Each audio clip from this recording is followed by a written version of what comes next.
Hello viewers, ఎలా ఉన్నారండి అందరూ? Welcome to our channel Akhila Satya's journey.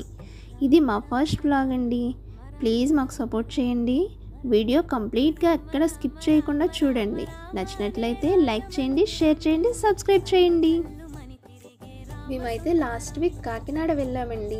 అక్కడికి 20 కిలోమీటర్స్ దూరంలో గొల్లాల మామిడాడ అనే ఊర్లో ఒక ప్రసిద్ధిగాంచిన రామాలయం ఒకటి విజిట్ చేసాం. అదైతే చాలా బాగుంది. ఆ ఎక్స్పీరియన్స్ మీతో షేర్ చేసుకుందామని ఇలా వచ్చాం.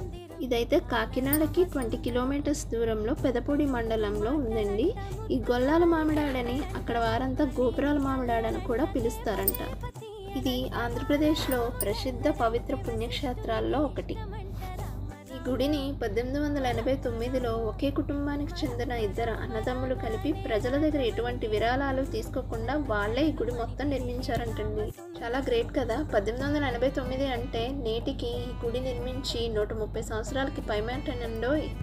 ఈ ఆలయంలోని గోపురాలు రామాయణం, మహాభారతం మరియు భాగవతం నుండి దృశ్యాలను వర్ణించే విధంగా చెక్కబడ్డాయి.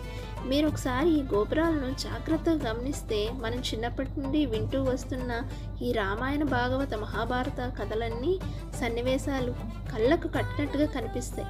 ఈ గుడి నిర్మాణంలో భాగంగా శిల్పాలు చెక్కిన స్కల్ప్చర్స్ ఎవరో కానివ్వండి నిజంగా పాదాభివందనం చేయాలి వాళ్ళకి. ఒక్కో విగ్రహాన్ని, ఒక్కో సన్నివేశాన్ని చూడడానికైతే మాకైతే 2 కళ్ళు సరిపోలేదండి. ఇంకెందుకు ఆలస్యం, అలా ఆలయంలోకి వెళ్ళి చూసొద్దాం పదండి. ఇక్కడ మీరు చూస్తున్నట్టయితే ఇది ఆలయాల గోపురాల క్రింద భాగం ఉండి ఇందులోనే మనం రాముడిని దర్శించుకుంటాం. ఇక్కడ సీతా లక్ష్మణ సమేత రాములు వారు మనకు దర్శనం ఇస్తారు. ఎదురుగా హనుమాన్ కూడా ఉంటారు. ఆయన లేకపోతే ఎలా మనకు వీడియో తీయకూడదు కదండి. అదైతే మేము చేయలేదు. ఇక్కడ మీరు చూస్తున్నదైతే మొదటి అంతస్తులోని అద్దాల మేడ అని ఉందండి. ఏంటి అద్దాల మేడ అనుకుంటున్నారా? ఇక్కడ చూడండి ఎన్ని అద్దాలు చుట్టుపక్కల మొత్తం.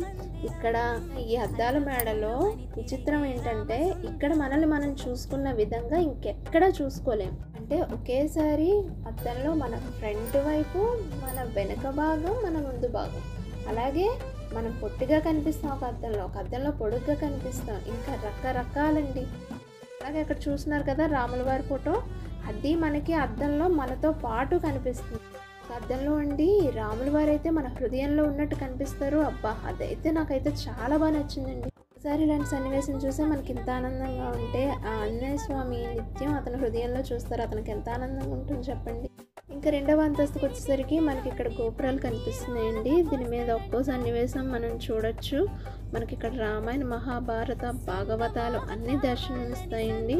ఇక్కడ రాముల వారి బాల్యం నుండి రాముల వారి సీతా స్వయంవరం, వనవాసం, పట్టాభిషేకం అన్నీ మనం చూడొచ్చు. ఇక్కడ దశావతారాలు, లక్ష్మీ నరసింహుని ఉగ్రరూపం, సీతను నిర్మించడానికి రాళ్లు మోస్తున్న వానర సైన్యం, ఇది అది కాదండి, అన్నీ మనం ఇక్కడ చూడొచ్చు. ఒక రోజైతే సరిపోదేమో. చిన్నప్పుడు రాముడు చంద్రుడు కావాలని అల్లరి చేస్తే అద్దంలో చూపించిన సన్నివేశం ఉంటుంది కదండి, అది కూడా ఉందండి. అదైతే నాకు చాలా బాగా నచ్చింది. రాముడు, చిన్ని కృష్ణుడు, అబ్బాబ్బా ఎంత బాగున్నాయండి అని. జీవితంలో ఒక్కసారైనా సందర్శించాల్సిన క్షేత్రాల్లో ఇదొక్కటండి. అయితే వీలు దొరికితే ఒక్కసారైనా వెళ్ళి చూడండి. గుడికి ఇంకొక ప్రాముఖ్యత ఉందండి. మన మనసులో ఒక కోరికను కోరుకొని ఈ గోపురం చుట్టూ 3 సార్లు ప్రదక్షిణ చేస్తే త్వరలోనే ఆ కోరిక తీరుతుందనే ఒక నమ్మకం ఇక్కడ ఉందండి. చూసారుగా, ఇది అండి మన కాకినాడకి 20 కిలోమీటర్ల దూరంలో ఉన్న గొల్లాల మామిడాడలో 130 ఏళ్ల చరిత్ర కలిగి ఉన్న మన రామాలయం. అందరి మీద ఆ రాముల వారి ఆశీస్సులు సదా ఉండాలని కోరుకుంటూ ఈ వీడియో మీకు నచ్చుతుందని ఆశిస్తూ త్వరలోనే ఇంకొక మంచి వీడియోతో మీ ముందుకే వస్తాం. Thank you for watching.